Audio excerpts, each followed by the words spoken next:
This is TWiT. How long ago was it Edward Snowden kind of took his life in his hands, revealing what the NSA was up to and the NSA surveillance?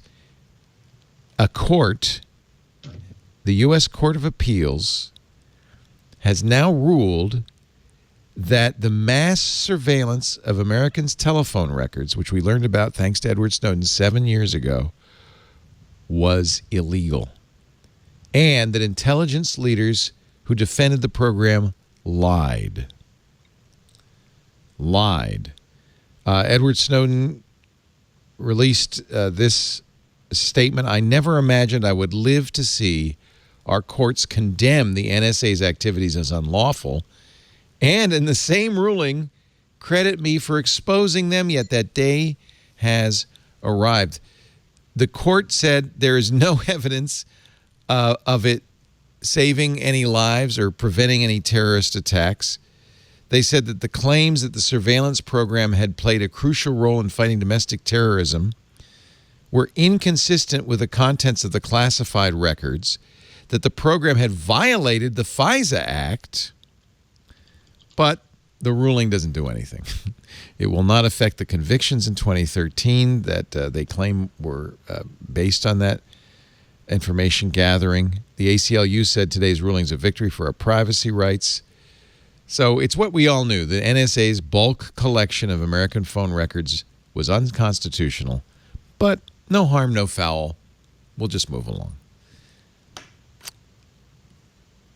Meanwhile, in a more recent court ruling, this, I guess part of the FISA Act is there is a regular yearly court review of how information is collected and whether it's lawful and all of that.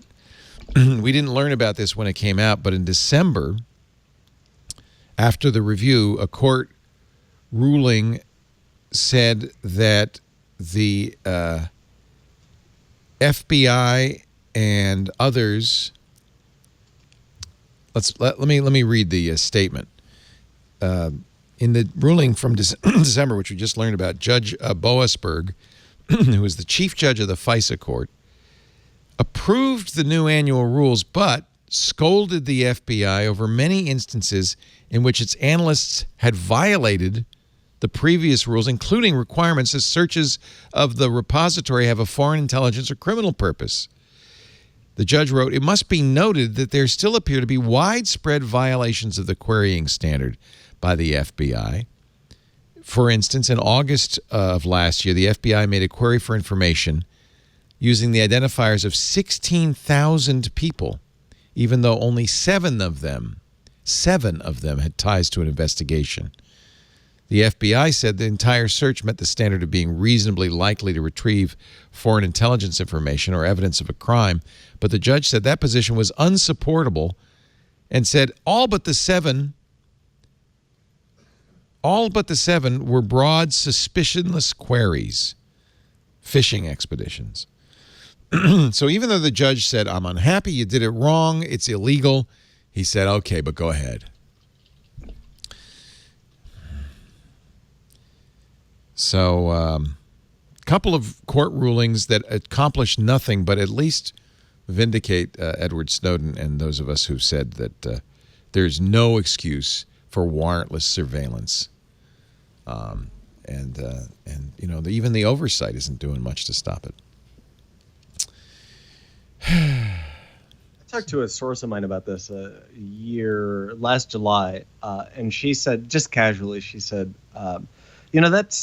that stuff was really useful, but we just use Palantir now. Yeah, great. We don't need it anymore. What aboutism? Yeah, this was bad. No, but we don't need it anymore because thanks to Peter Thiel and Alex Karp, we got all that information.